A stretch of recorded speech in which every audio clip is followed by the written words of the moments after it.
کبھی جو زندگی میں تھک جاؤ تو کسی کو کانوں کان خبر نہ ہونے دینا۔ لوگ ٹوٹی ہوئی عمارت کی اینٹ تک اٹھا کر لے جاتے ہیں۔ بچپن میں جہاں چاہے ہنس لیتے تھے، جہاں چاہے رو لیتے تھے۔ اب ہنسنے کے لیے تمیز چاہیے اور رونے کے لیے تنہائی۔ کبھی کبھی ڈھیروں لفظ ہونے کے بعد بھی بولنے کو دل نہیں چاہتا، نہ بتانے کے لیے، نہ جتانے کے لیے، نہ ہمدردی کے لیے۔ عمر اور زندگی میں کیا فرق ہے؟ بہت ہی خوبصورت جواب۔ جو اپنوں کے بنا گزرے وہ عمر، اور جو اپنوں کے ساتھ گزرے وہ زندگی۔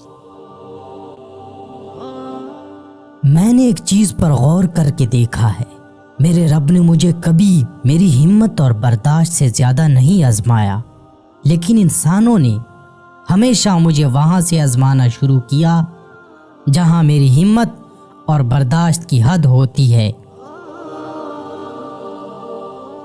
کبھی کبھی ہم کسی ایسے شخص کو بڑی شدت سے یاد کر رہے ہوتے ہیں جس کے نزدیک ہماری حیثیت محض ایک فضول خیال سے زیادہ کچھ نہیں ہوتی۔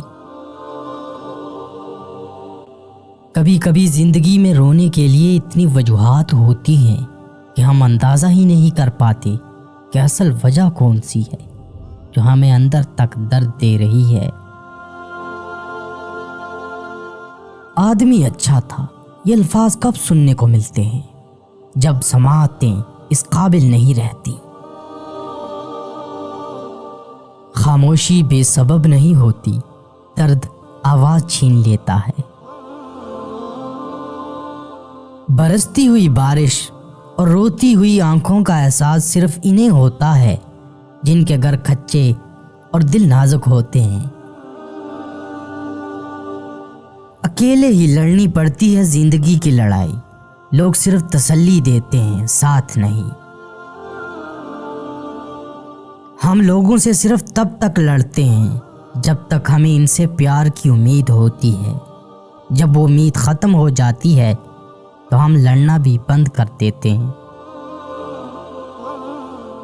لفظوں کے زخم جھیلنے کے بعد بھولنے کا فن یا تو پاگل کو آتا ہے یا کامل کو۔